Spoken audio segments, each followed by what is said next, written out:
tout va très bien, madame la marquise. Tout va très bien, tout va très bien. Pourtant il faut que l'on vous dise, on déplore un tout petit rien. John Merrick, bonjour. Vous travaillez chez Thales et vous êtes atteint d'une maladie nouvelle et étrange, la vigneronite. Pouvez-vous nous expliquer comment cela vous est arrivé? Eh bien, au début, je n'ai pas fait attention. Comme tout le monde à Thalès, l'arrivée de Luc Vigneron m'a juste un peu angoissé. Vigneron, ce grand stratège qu'Alcatel avait prédit que le GSM n'avait pas d'avenir. Vigneron, ce grand magicien qui a transformé Giat Industrie en garage de banlieue. Pour me rassurer, je me suis dit que Guéant et Desten ne pouvaient pas faire une aussi grosse boulette. Loupé. Au premier coûteux nettoyage de dirigeants à grands coups de millions, j'ai fait ma première éruption de boutons. Juste une question pratique, John. Pourquoi gardez-vous ce sac à patates sur la tête? C'est religieux ou c'est pour faire joli? Ce n'est pas religieux. Comme Luc Vigneron, je suis évangélo pentecôtiste du premier quart d'heure, mais c'est juste que je suis sérieusement abîmé avec cette vigneronite. Faites comme moi, John, mettez-vous à l'aise. Et hop! C'est joli la vigneronite, non? Mon premier gros œdème dans le cou, c'est quand Vigneron a joué Oui Oui à la plage avec ses photos de voyage sur l'intranet pendant 2 mois.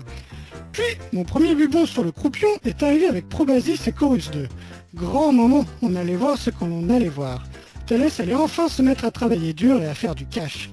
Qu'est-ce qu'ils fabriquaient tous ces niaiseux avant? Du coup, tac, furoncle sur l'occiput.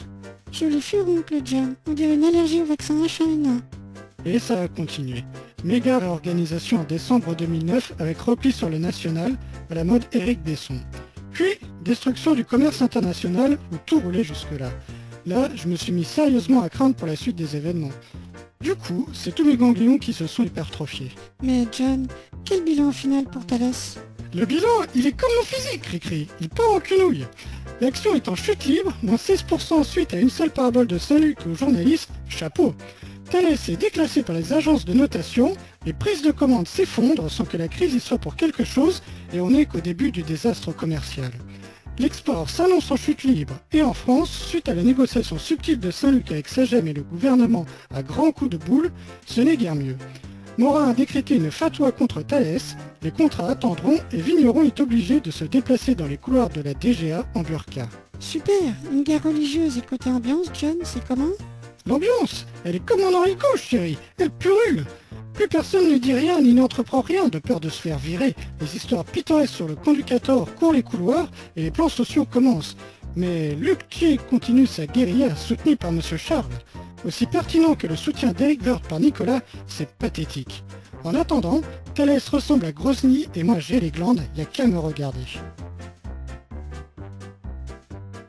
John, j'ai l'impression que votre truc là, c'est contagieux. Ben oui ma poule, c'est ça la vigneronite, ça galope plus vite que les ragots. Tu vas arriver plus tard au boulot et en déprimant, tu vas faire le minimum en n'y croyant plus, mais tu vas rentrer tôt chez toi pour t'allonger et attendre la prochaine charrette. Mais John, comment a-t-on pu en arriver là?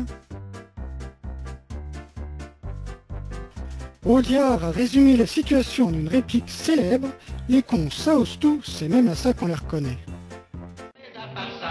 Madame la marquise, tout va très bien, tout